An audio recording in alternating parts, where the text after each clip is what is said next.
Hi, welcome to another episode of the Ike and Zeke podcast. I'm Ike. I'm Zeke. Very excited to have another episode for you. It's a very fun and entertaining episode we have planned for you today. We're going to talk about the NBA playoffs, some dating material. What? On today, yeah. Oh, okay. And then we're going to conclude our series on the spiritual disciplines in regards to stewardship.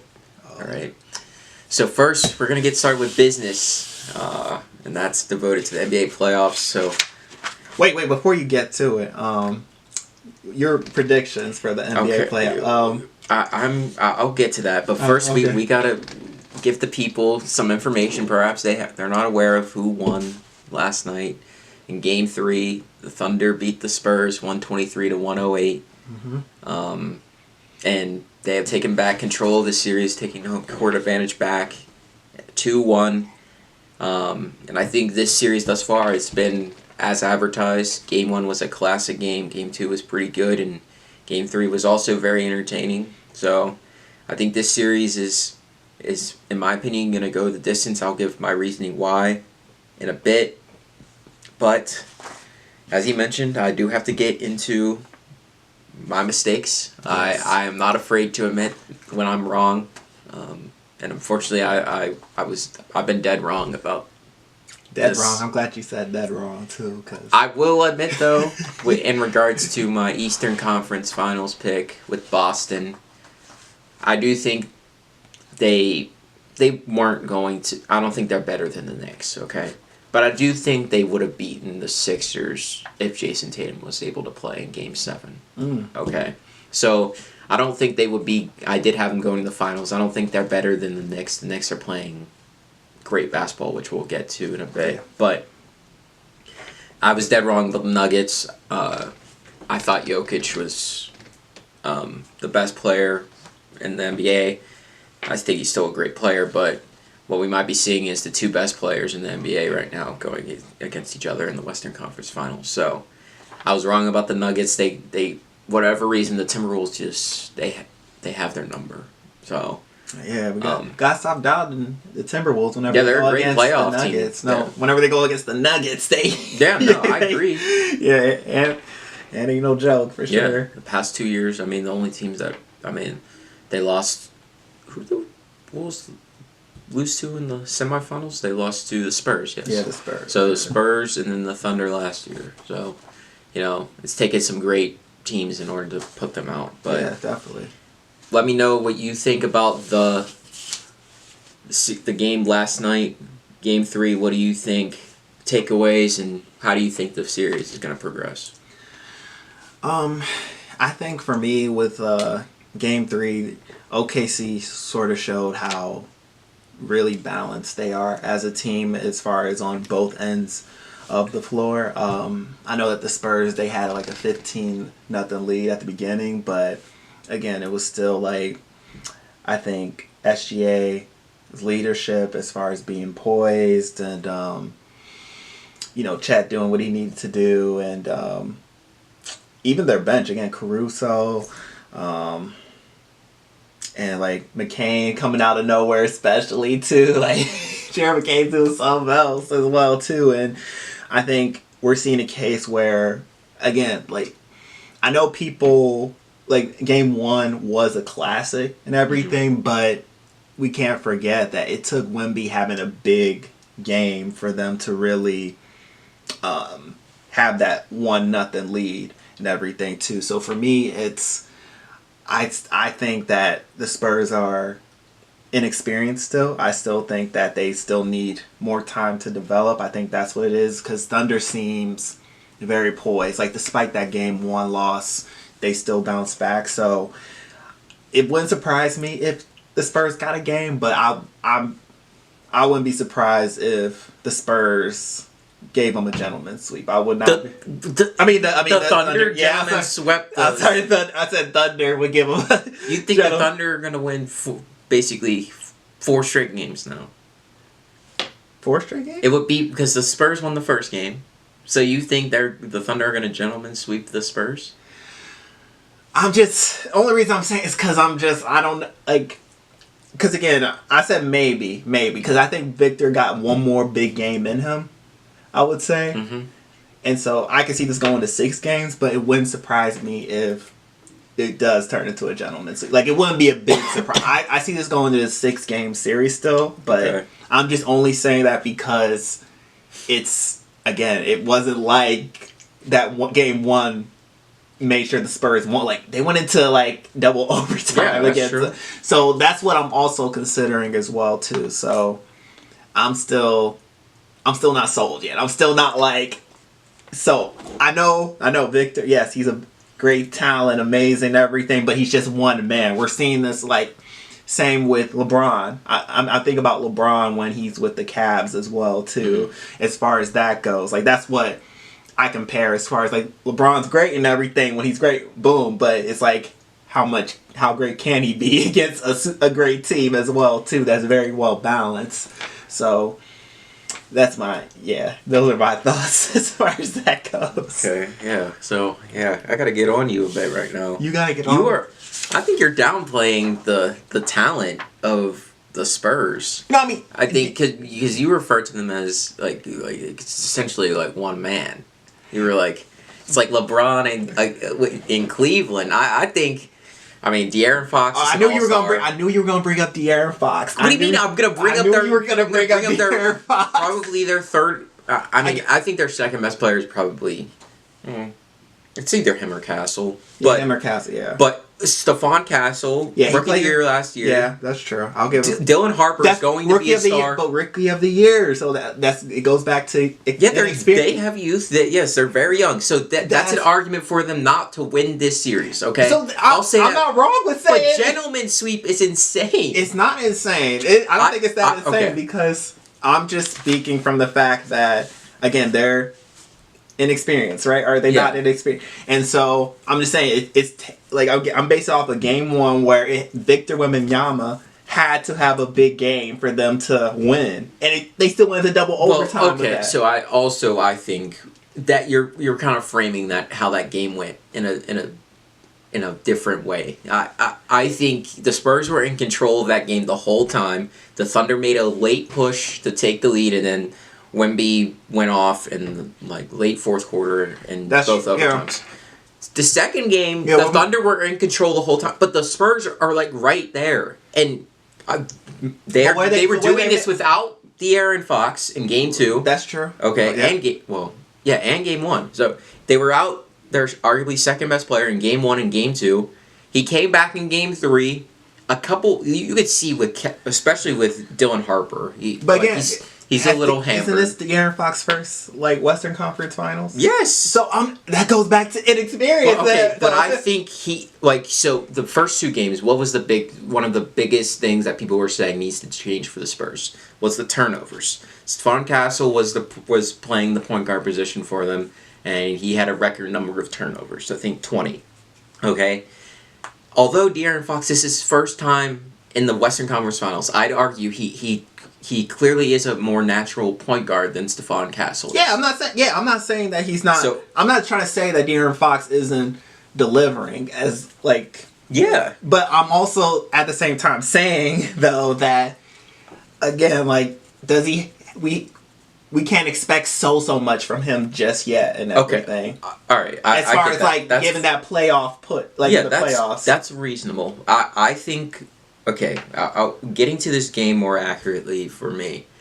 The difference in this game for me, and you hit on it, the bench for the Thunder, they had 76 points. Yeah. They outscored their starters. You're not winning a game when your bench scores 70, the opposing team's bench scores 76 points. Jared McCain shot 21 shots, the most shots on the team coming off the bench. He shot more shots than SGA, the MVP of the league. So, they have a lot of confidence. Caruso's playing out of his mind. Very experienced as well, too. Yeah, he's experienced. That's why I'm saying I think a lot of this pick, I still think this is going 7. You still think this is going 7? Yes, because I don't think, these games aren't, they're right for the taking for both teams. I think the Thunder did what they wanted to do. They got game 3 because they're a great team. These teams are both great teams. They are. I think the Thunder are more equipped to handle losses in terms of their injuries because they are doing this without Jalen Williams. So their bench is great. But I think what we see is when Wemby goes off the court, this is why I'm saying like he has such an effect, which you can't. Obviously, defensively, I think he's the best defensive player in the league. Mm-hmm. But you see what he does, where he alters so many shots, and he has such a pull on offense where everybody is devoting attention to him, and it frees up these open shooters like Devin Vassell and Champagny, Castle, Fox, like all of them. They're able to be reliable. So I don't know. I think we'll just have to see what happens, but we can get into the next series now. All right, getting into the Knicks versus the Cavaliers in the conference finals. We don't gotta talk too long about this. Yeah, I mean, but we gotta talk about it though. We don't have to spend that much time on it. So obviously, as you guys are probably aware of, the Knicks are up 2-0 in this series, and I don't know how, to be honest. I think everybody probably expected that they would win at least one of these first two games. So game 2, I don't think people were surprised that they won, given the fact how they won game 1, which was literally something we've never seen before in playoff history. And I was ready to commend the Cavs for their mental toughness. I think they had I thought they had gotten over the hump, and they might surprise everyone because going into the series, I didn't think they stood a chance.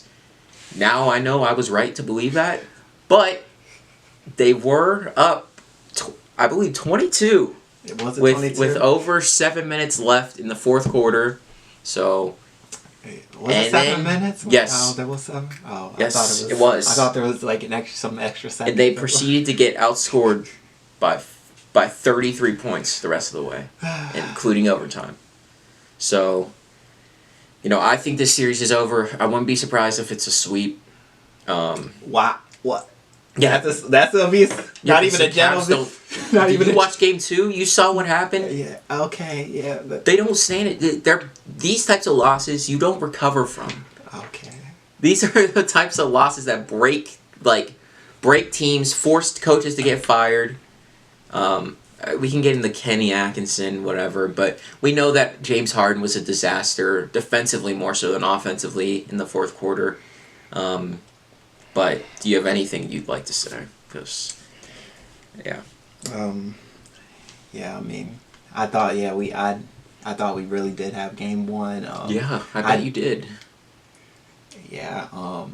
So it was a shock when, they did come back and did score because I thought we really had it. That was a breakdown on our part for sure, and game 2 as well. I mean Mobley, he did okay. He did great. Who? Evan Mobley. Yeah, he did really good. Yeah. Yeah. Really can I praise someone? Yeah. Okay. Yeah. Go. Praise? You want to praise someone after the biggest collapses in NBA? But you just got you just want to be like, oh, I can't. It's over. There's nothing to discuss. You can go though. I'm done. I won't interrupt. I mean, I think we gotta look at the fact that we made it to the Eastern Conference Finals as well too. I don't think people were expecting the Cavs to make it to the Eastern Conference Finals, but we still made it and everything. We can build from this. I think we can build and grow. Build how? And with who? Honestly, let's get to that. We don't have who's going to be on the roster still? We're figuring it out. You re-signing James Harden? We can think about that. We gotta still think about that as far as think about it. But it's I can't make any excuses. I think it's crazy for sure. I mean, I hope that we can win game 3. I hope we can. I mean, I think we can. I think we'll be back at home and we'll deliver. We'll do what we got to do. I think Cavs are gonna make some noise, and I hope, because I want entertainment, but I mean, are you not entertained? I was entertained by game 1, the shock of it. Yeah, Yeah, I don't want to talk about game. We don't got. Yeah, we don't have to belabor this anymore, but we'll see what happens. But if we win game 3, then what? It's comeback time because you forget that the Cavs came back from a 3-1 deficit against the Warriors. How many series? Wait, how many games have the Knicks won in this series? I'm talking. We talk about the Cavs' history as far as them coming back 3-1 and winning the NBA Finals. That was legendary, was it not? There were 2 players on that team who But were better than anyone that is on this team. Was it not legend? Is that not part of Cavs' history? Yeah, but that has nothing to do with this team. If it's part of Cavs, we could find a way to muster up that. Muster up what? The nostalgia? That's gonna wow. We can. Yeah, you real desperate bringing up 10-year 10-year finals. So we got to pull from something. What are we gonna pull from? Nothing. It's over. It's not over till the fat lady sings. It's not over yet. So we'll see what happens, but I mean, it seems like you know what's gonna happen, huh? You just like, oh, it's over. I think if you were being honest, you would admit it's over too. The series was over after game 1. All we gotta do is just win this game, rally back. You're not better than them. You're saying all you need to do. You know you're not better than them. You decided to let Josh Hart. Well, game 1 we were up by 22. Yeah, and then what happened in game 2? But we got to look at that. Before that happened, we gotta look at the fact that we were up by 22, right? We just gotta No, you can't do that again. That was your opportunity. Game 1, they were rusty. They hadn't played it in over a week, and now you decided in game 2 to let Josh Hart try to beat you, and he did. You have no other options. There are no adjustments to make defensively. James Harden, he gives us a game. He gives us a game. Like, he can give you a game in the playoffs. So if we get a monster game from him somehow, I don't know. This isn't 2018. He can't do that anymore. He can't do that. He got a little something left in the tank. I hope. Yeah, we can move on. Yeah, we don't have to talk about this no more. All right, guys, we're gonna get a little bit more lighthearted right now, potentially, and talk about dating. We're gonna talk specifically about red flags versus preferences. Oh. So Zeke and I have more than a couple of examples of certain things that we're gonna try to see and talk about whether they are red flags to us or preferences. So I will start first with one. Okay. All right. Oh boy. All right. Doesn't like to text. I'll say that's a preference. You say that's a preference. Okay. Yeah, because I feel like you can talk on the phone. Like, does she like talking on the phone? Well, we don't have to get into that. But is that a red flag for you? Doesn't like to text. That's fine with me. So that's a preference. That's a preference. Oh, okay. Yeah. Yeah. So yeah, are we talking as far as like? Yeah, like, because you can still talk on the phone. Yes, you can if you want to. But also, I think more so, some people will think, like, they want to be in constant communication with her. Oh, that's a different thing. Like, as far as, like, yeah, I feel like communication is important, too. I think it's a little bit of a red flag if you don't, I guess. Like, if you don't text me within 24 hours, like, 24 hours, I think that's a lot. That's bad. That's bad? Yeah. If I don't hear from you... Like, if we're in a relationship, like, if you're in a relationship. Yeah, I'm dating you. And, okay. So you need to talk to her every day. At least once, but we don't have to be, like, talking, constantly every hour. Oh. Or, stuff like that. Yeah, at least, I need to, for me, I need to hear your voice. That's the biggest thing. Like, if I don't hear your voice. Then what? You think they're gone? Like, they're hooked? Somebody stole their phone? Like, I just feel like, if we're not interacting in some ways or fashion, as far as that goes, like, okay, if we're not, like, it's like, oh, we're not talking on the phone and everything. Like, not necessarily I need to be talking every second of every hour, but it's still like. But in a 24-hour period, if you want to call them every day.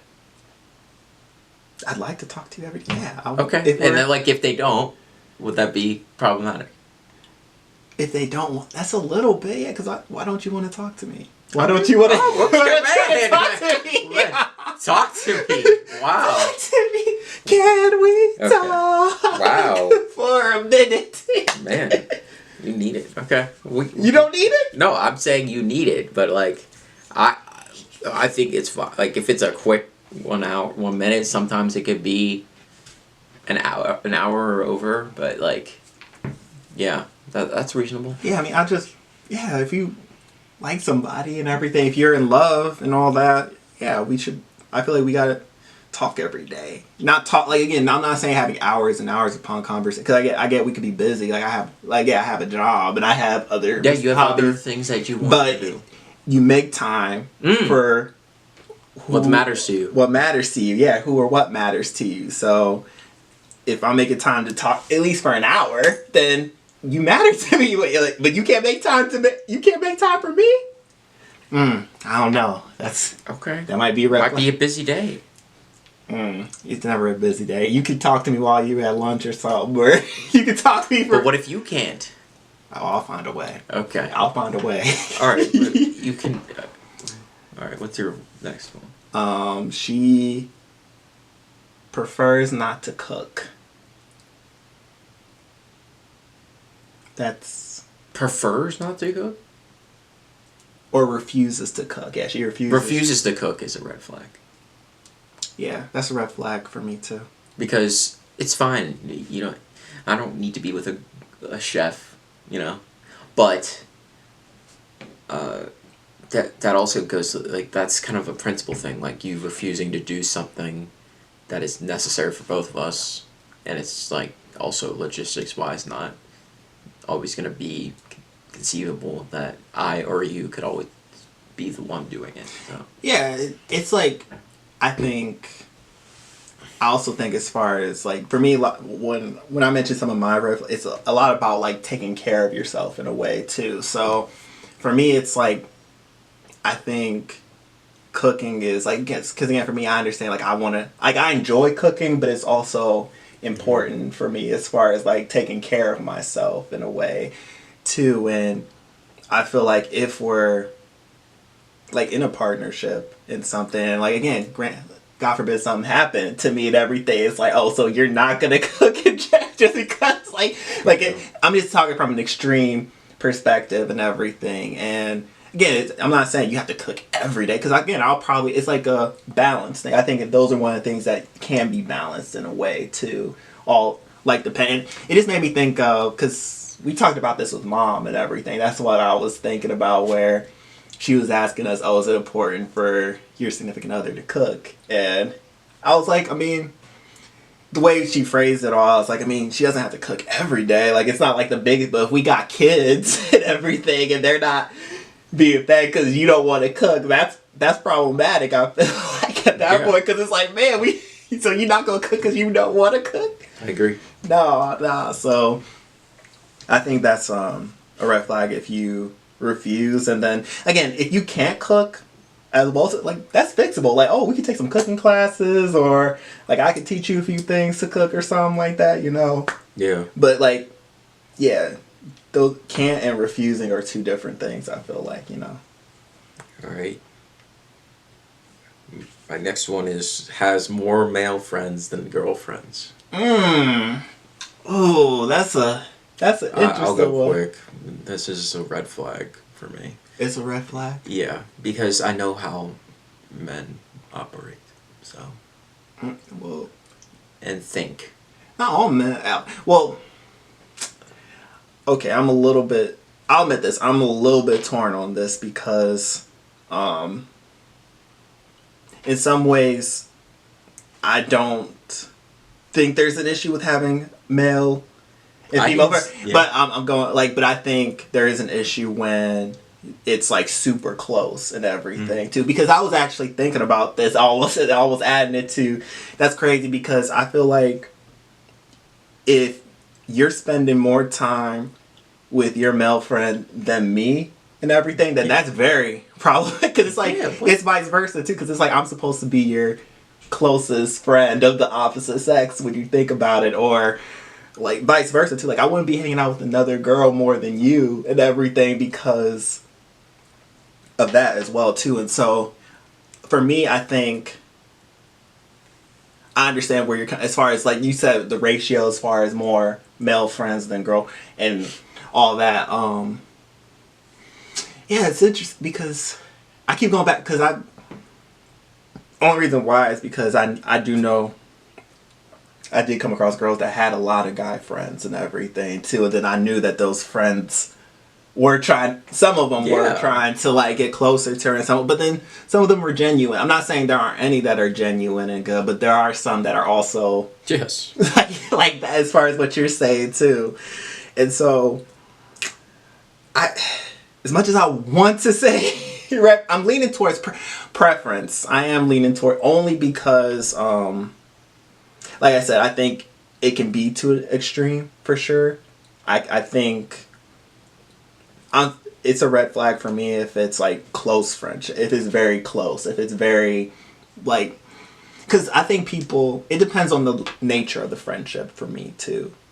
Mm-hmm. If it's something like if you're talking to. Because a lot of people have different definitions of friends too, as well too. Like, oh, that's my homeboy, but they don't really talk every day. They're like talking once or twice a week, or maybe once or twice a month. They're hanging out, and they're typically hanging out with group friends as well too. Mm-hmm. So that's why I'm again like it's like I'm 50-50 on that. I'll say I'm 50-50. Can I say that? Sure. I'll let you get away with it. You let me get a cop out. It's not a cop. Yes, it is. All right. So I'll let you get away with that. All right. The next one. She's not active. As far as she doesn't do any like physical activity. You see, I would say that's not. I hate using red flag because that doesn't mean you're like problematic partner. Honestly, it's a red flag because of that impacts like you more than it does me. Because like I feel like being active that impacts your health to a great extent. So like, and like if you're not willing to take care of yourself to help your body function in the best possible way it can be, then how am I supposed to believe that you would care for someone else? So is it a red flag or a preference? It's a red flag for you? Yeah, I was leaning towards red flag as well too, because again a lot of my stuff comes from self-care and everything, and so for me I think self-care is really important as far as that goes, because if you can take care, then you can sort of take care of your relationship as well too, in a way. And again, not necessarily you have to be exercising every day or being like at least like, oh, you're going for a walk because that's what you want to do to be physically active, or you're doing something of some sort as well as that, because you're just a form of like taking care of your body as well too, like showing love to your body in a way, like that's self-love and everything. Like you're trying to do what you can. Like for me, it's important for me to do certain, like be active in some ways. Like, okay, if I'm not going to, I'm going to be at least walking, or I'm going to be at least making sure I'm like jogging a little bit in my neighborhood, or going to make sure I do a little workout at home as well too. Like just doing some form of physical activity, because it's like I want to make sure my body is still good. If I'm deciding not to go to the gym and everything, but also,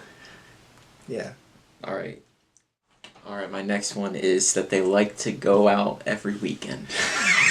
I knew that was going to be one of yours. Oh, man. Yeah, my answer might surprise you, but okay, you can go.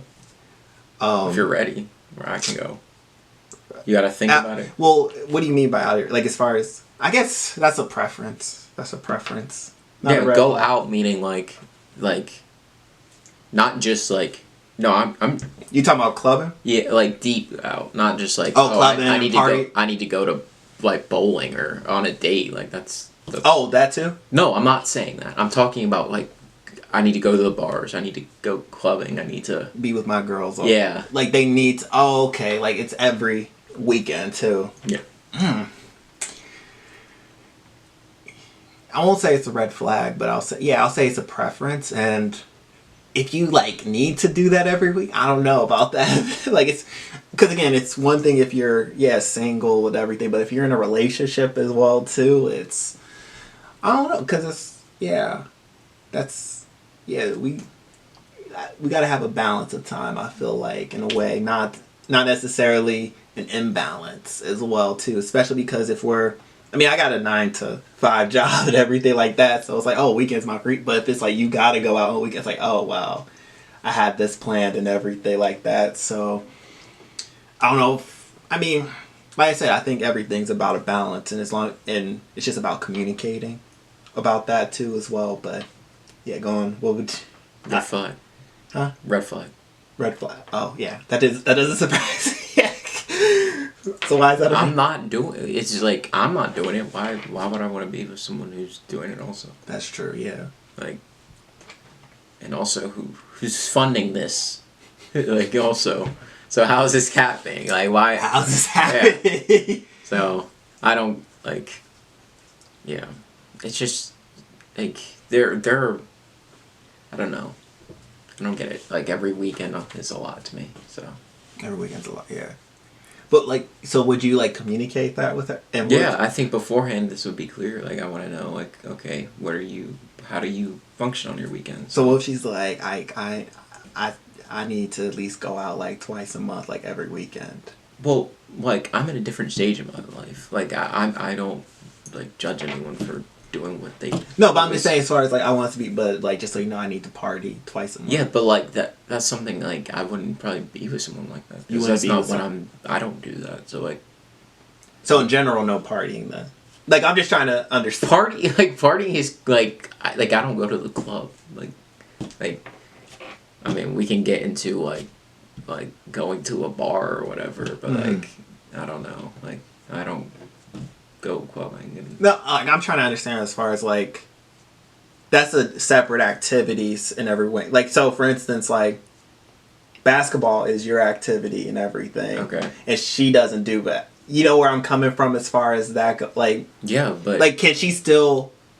Or are you preferring her not to do that? Like, as far as being with somebody, you prefer to be with someone that doesn't... I wouldn't tell someone... Like, I wouldn't be with someone before if I know that they, like, go partying and then tell them they can't do that. And once I get into a relationship with them. That's unfair. That's unfair, That's what they are accustomed to doing. So why would I be manipulating them into doing something that I want them to do? Right. So, yeah. That makes sense. Yeah, I just wanted to understand. Yeah, I wasn't. Yeah, just wanted more. Cool. It's my turn. She doesn't want to be around your friends or family. That's a preference. I don't need someone to be immersed with my family if they don't want to be. If they like doesn't want to be is like never? Is that what you're saying? Yes, never. She does not want to be... Never around my friends is okay. That's fine. I don't really care. My family is very important to me, so I think that is a bit of a red flag. I'd say that. Because never is pretty strong. Never. Yeah, I was thinking about this because, I talked to this one girl last year, and... for her, one of the things she said was, I don't want to be around your family or friend. And we were just in a talking stage. I was like, I didn't understand either. And she's like, that's separate from me. Like, I don't want anything to do with it. That's separate from me. Girl. I know. I was like, who am I talking to? You get in a relationship. Like, and she was like saying, if we were together and everything, I probably wouldn't be trying to talk to your family and everything. I probably would be like quiet and not really try to interact in any way with your family. And for me, that was like a big red flag. Because it's in a way I feel like to not give my family a chance is weird in itself and everything. They're a part of me as well. Same with my friends as well too. Like my friends are like important to me as well too, and the fact that you don't want to communicate, or the fact that you want to be separate. Like if you have to, like if I have to, I will. Like I don't want it to be a chore or an obligation at that point, you know. And so I'll say I got the ick when I heard that. Is that what they say? They say, yeah. I got the ick when I heard that. I was like, okay, this is the last conversation we're gonna have, because That's reasonable, yeah. I was like, man, okay, never mind then. So yeah, that's a red flag for me as well. Okay. Alright, my next one is... Oh gosh. Oh gosh. No, I'm trying to reframe it. Oh Lord. This is about to be a crazy No, one. no, it's not. Okay. They don't like to have conflict. They don't like conflict. That's a... What, can you elaborate more on that? So if you are in an argument, they walk away. Oh, that's a red flag, yeah. Because, I mean, I think in any relationship, any friendship, any type of, like, But even what if work... they're saying that I just need space? Oh, then, but we eventually got to resolve... I don't know. What if she's just saying, I can't talk to you right now. It's got to be on my terms. So, okay, now I'm confused, because I thought it was something else. So, are we never going to resolve? Like, are we, like, I get you have Let's to... just say... let's just say, like, does she just need time away and then she'll come back to it eventually? Yeah, but you don't know how long. Okay. So I don't know how long she's going to be away from it. Yeah, I mean, it just depends on how you like to...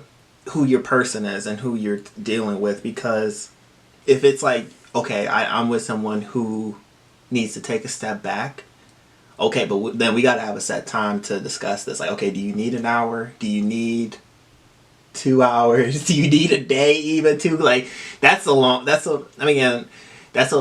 time, granted, but I mean, again, it just depends on our communication style as well too, as far as, are we willing to communicate, are we willing to talk this out in some form or fashion at least. But I mean, yeah, that's weird. Like, I don't even, because I guess a better way to reframe it then is like just dealing with someone who doesn't want to resolve something right away, or like, I think that's what you're getting at, as far as instead of resolving it right then and there. Because I think in some ways it can be difficult to resolve things right then and there, because emotions are high, and some people do need a break, as far as, oh, I can't talk about this right now. Like, I'm angry, I'm going to probably say something I'm going to regret to you and everything, so let me just take a step back and...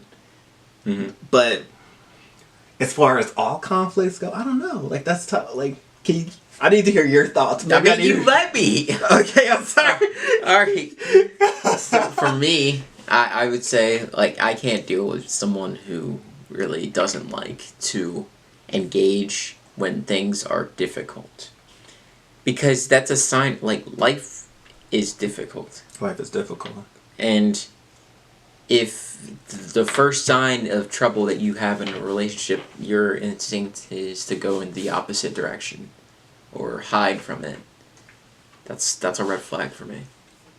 I don't like shying away from things that are difficult, because that's just a sign of, like, oh no, when things are happy and jovial, then yeah, we're all sunshine and rainbows, but something goes badly, or we disagree about something, then it's, I need space. Like, because that's not how we function in a marriage, I'd hope. Because there are people that will, like, leave, you know, walk away, and I gotta stay at my mom's house. My dad, like, my parents' that can't house. happen in a marriage, I hope. Yeah, I just think for me there's just levels to it and everything, but I agree with, as far as, like, we gotta solve. The sooner we solve it, the better. The sooner we resolve it, the better. But to just run away first, and I guess not wanting to deal with it then and there as far as your mentality goes, that in itself could be a red flag. For me, this one, Okay. she's obsessive. She's obsessed with you. Are you on her, man? Yeah. Oh, all right. This is quick for me. This is a red flag. It's a red flag. No, I don't. No one. No, I need space. Like you can. There's a difference between love and obsession. This is clear. Like I don't want you all over me. I want space sometimes. Like, and that's okay. And the reverse is true. Like if I'm all over you, that's a red flag. That's a red flag. Like you should have things that you can do on your own or think about. Like the only person that I should be obsessed about is Jesus Christ. Amen. Like Glory to God. let's just keep it simple. Let's just keep it simple. All right. Well, I'm kidding. I'm kidding. You're about to... Yeah. Yeah, no, I agree with that as far as, yeah, there's a difference definitely with love and obsession for sure. And again, like I agree with you as far as like, yeah, you needing that space as well too. And yeah, Great. It's a red flag. It's a red flag. I'm glad. I know this is gonna be controversial, possibly, but I don't really want obsession in my life. You don't want obsession? You don't No. want any... Oh Lord. Watch you come across someone. Yeah, I'm sorry. Yeah. Knock on wood, right? Yeah. Watch it. Oh, like, Z, she driving me crazy. Please. Please. Okay. She needs me every second, every hour. Yeah. Alright, y'all. So, for our last topic of the day, we're going to be talking about stewardship. I was going to say stewardship Wow. or something. Stewardship. Stewardship, yeah. So, I have like a couple questions I like to ask you, Ike, and one of the scriptures I want us to lead with this discussion is 1 Peter 4:10, which is each of you should use whatever gift you have received to serve others as faithful stewards of God's grace. So, first question is, what does biblical stewardship truly look like beyond just finances? Wow. Okay. Because that's perfect. Because finances are usually what people associate stewardship with, and that is accurate. I think finances do play a role. I think stewardship is just realizing that everything about you, everything you've been given, everything that is good about you, you are meant to manage and use in the right ways. Okay? So I think about being a steward is essentially being like a manager, and God is the owner. Okay? So like we talk a lot about sports, so in sports franchises they have owners and they have general managers. The owners are in control. They provide the resources. They give you the tools. The general manager is using what he can to try to maximize what he has at his disposal and allow it to succeed in the best possible way. That's what we are doing as men and women of God. We get whatever strengths we've been given from God, whatever talents, like you said, and it's our job to use them, not just for our glory, but for the glory of Jesus. Nice. That's well said.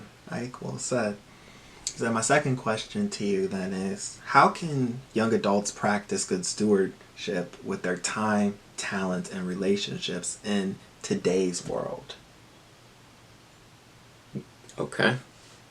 Well, I think today's world is very accurate. In case what we're doing right now is how we are able to use our talents, gifts, and whatever we've been given, because we live in an age where there's technology. Social media is at our disposal. We have the ability to reach people in different ways now. I mean, putting your hands on the pavement, going out and meeting people through missionary or whatever is definitely useful, but you have the ability now with your phone, computer, whatever, to reach people across the world. People that you don't even know can get to know you, who you are.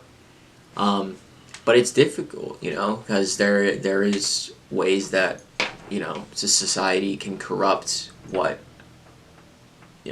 are truly great things like social media. And if you don't use it in the right ways, it could corrupt you. Yeah. So I think utilizing, like, we live in a specific time. God created us for a time such as this. And for this time, you can still be agents of change and disciples of Jesus. Yeah, absolutely. I think yeah, you hit the nail on the head. I think good stewardship, it starts with intentionality. That's the biggest thing. And for me, I think about Ephesians 5:15-16 as be very careful then how you live, making the most of every opportunity. And so with this scripture, it speaks on how, like, again, like you said, we live in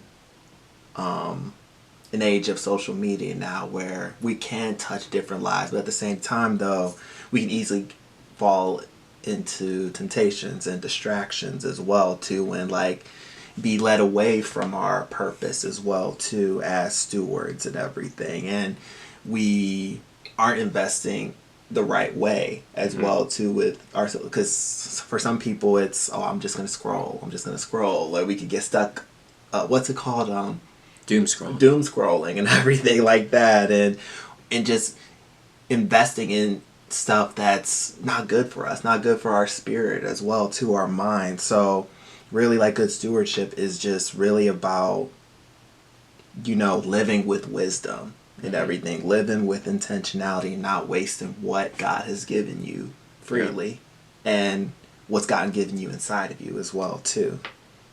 So then this goes into my next thing then too. So what are some signs that someone is managing blessings well versus simply consuming them as well too? Like, what's the signs that, oh, you're managing your blessings well, like what you have been given, what God's given you, your talents and all that, but then you're just only consuming like, versus like not really investing in your talents. If you know what I mean with that. Yeah, when I'm trying to remember where the verse is, but it talks about where storing yourself riches on earth where moth and vermin steal, as opposed to riches in heaven where moth and vermin cannot steal. So we put our faith in earthly possessions as opposed to things that truly matter. So when you've been gifted, the biggest gift that we all have is who we are, as opposed to possessions. And not to say that having money and things aren't important, and things that, like, if you are given, that you should steward in the right way. But God also loves the cheerful giver. And that doesn't mean just giving your money. It also means giving what you've been blessed with. If you have the ability to pray in a strong manner, and you don't steward that gift in the right way to help others, then what is it good for? You're wasting the talents that you've been given. If you have the ability to lead in a strong manner, and you choose not to lead because of whatever reason, you'd rather be lazy, and just use what you've been given, or use whatever you've been given and just consume it, like you said, to buy fancy cars or whatever, then you're just wasting your time. Yeah. Yeah, I think when you're practicing good stewardship, I think there's more, you can see it, as far as like, you can see not only the consistency with it, but you hit on it as far as you can see the discipline, the gratitude, and also the generosity in it, because there's a multiplication of it, it's multiplied in some form or fashion. And like, when I think about consumption and everything, as far as it's like, man, what can I get with this? Like, you're thinking about yourself and everything, as far as like, oh, how can I benefit from this? Versus with stewardship, it's always about, how can I manage this responsibly and glorify God through it and everything too. Like, there's, again, it goes back to that intentionality and everything, that what is your intention with, the blessings that you have received and everything too. And that can go a long way. All right, Ike, so my next question to you is like, how do you balance ambition and success while still keeping God at the center of everything you've been entrusted with, you know? Mm-hmm. Like, how do you find that balance? Wow. It's hard, you know? And at times it's been harder at different points in my life than others. I think in the past I did have an emphasis on, like what we were talking about before, earthly possessions, how much money I was making at certain jobs, what relationships or lack of relationships I had been a part of, you know, thinking about other people and allowing what they defined as success to impact what I defined as it. Instead of realizing that, you know, becoming more like Jesus Christ is really truly my success in life. And how I do that is living like he did. So everything that I have and everything that I've been given, I'm doing a disservice to myself if I don't maximize it. And that means not just like maximizing how much money I can make, but maximizing how many souls I can possibly lead to Jesus, you know? And that doesn't mean all the time, you know, how, you know, preaching the word at times, but like how you live your life. How you live your life. It should be a reflection of how you've been transformed. That's deep, bro. That's deep, yeah. I like that.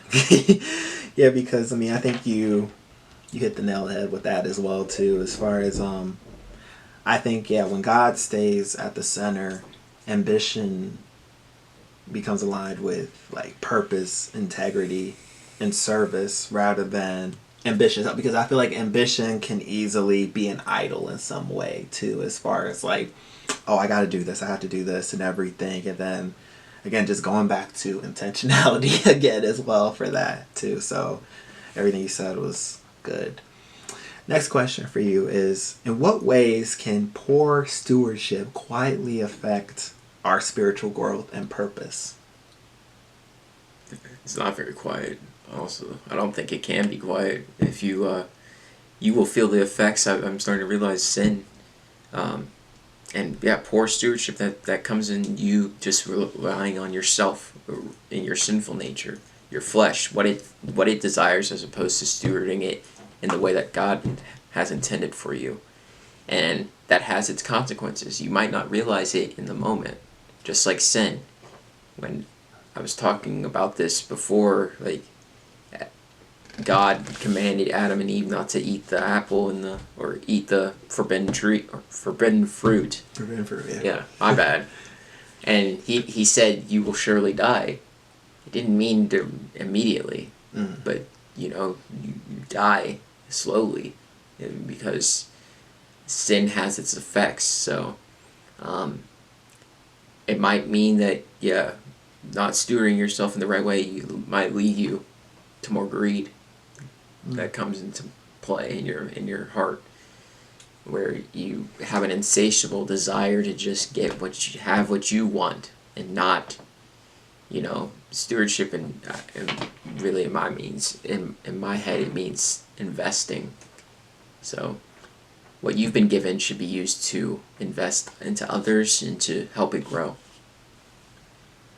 Yeah, absolutely. And what I mean by, like, quietly, I mean as far as, like, overlooked habits that we have. That could be as far as, like, mismanagement of time, you know, neglected gifts, you know, unhealthy spending, or, like, ignoring, like, the spiritual disciplines as well, too. So, like, over time, like, these patterns can, like, distance us from our purpose, and we can growth in that way, too. And, a scripture that comes to mind with this is like Proverbs 27:23, as far as, be sure you know the condition of your flocks, give careful attention to your herds and everything. As far as, like, again, like, I know, like, with us talking about, you know, the red flags and preferences and everything earlier. As far as one of the things I was talking about, like that self-care and everything, like taking care of yourself as far as that goes. And again, like those overlooked habits where it's like, oh, you're mismanaging your time, you're not taking care of yourself, you're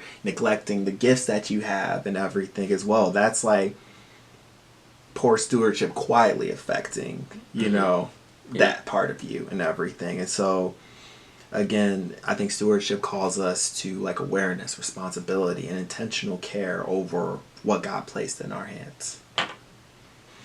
And so my final question to you, Ike, is what advice would you give to someone who feels like they don't have enough to steward yet? Because I feel like that comes up a lot of times. Like, do I really have enough to steward? Like, how can I steward effectively when I feel like I have so little to give? Yeah, that's the problem. People are thinking about stewardship in the ways that having money or possessions, when stewardship is about the intrinsic things that you have.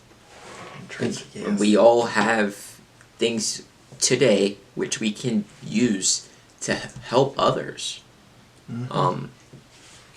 Like like I said before, if you have been given the gift to pray, you have that. Nobody can take that from you. Yeah. And so you can decide today that you want to pray in ways that are unimaginable, you know, and that can change lives. Exactly. But even people that have little, in terms of monetary value, if you have that little, are you using it in ways that are just to benefit what your own fleshly desires are, or is it for your basic needs? If you're spending it just to go on a shopping addiction or shopping spree, then maybe that's the problem. Maybe that's why you have little.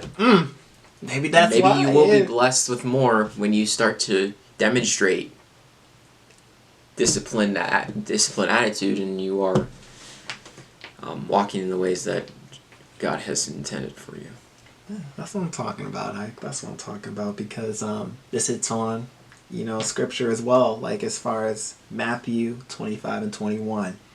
Well done, good and faithful servant. You have been faithful with a few things and everything. Like when you think about it, God doesn't equip us with so much and everything as far as that goes. But, you know, stewardship, it starts with what's already in your hands, like you said, as far as that goes. Like faithfulness in small areas, like your current job, your current gifts and talent that you develop over time, like your time and responsibility, like that's in you already and everything too. So it's like you don't have to wait for more to come your way when what God has given you is plenty. Yeah. And it's enough to be a good steward and everything. It's just a matter of doing it and everything. So yeah, definitely agree with you on that, as far as like it's never, oh, I need to wait. I need to have a little bit more, please. The right time. I gotta wait. When it happens in the way that I want, then I'll right, exactly. That meant it's about, again, going back to intentionality. It's about your intention and, again, utilizing the gift that God has given you in an effective way and everything. Because, again, God is going to look at you and say, well done. Well done for what I gave you. And little I gave you, literally, and everything. He's like, that's when you use this, though, like, effectively. Like, if God just made you a prayer warrior, and you did that as a prayer warrior, you were a good steward with just being a prayer warrior, well done. Well done. God's going to be satisfied and happy with that because you invested in a gift that he put inside of you and everything. So, yeah. All right. Well, I want to say thanks for listening to this, and thanks for leading this discussion on stewardship, Zeke. Thank you. So, I want to say thank you for tuning in to this episode of Ike and Zeke, and we'll see you next time. All right, bye, y'all.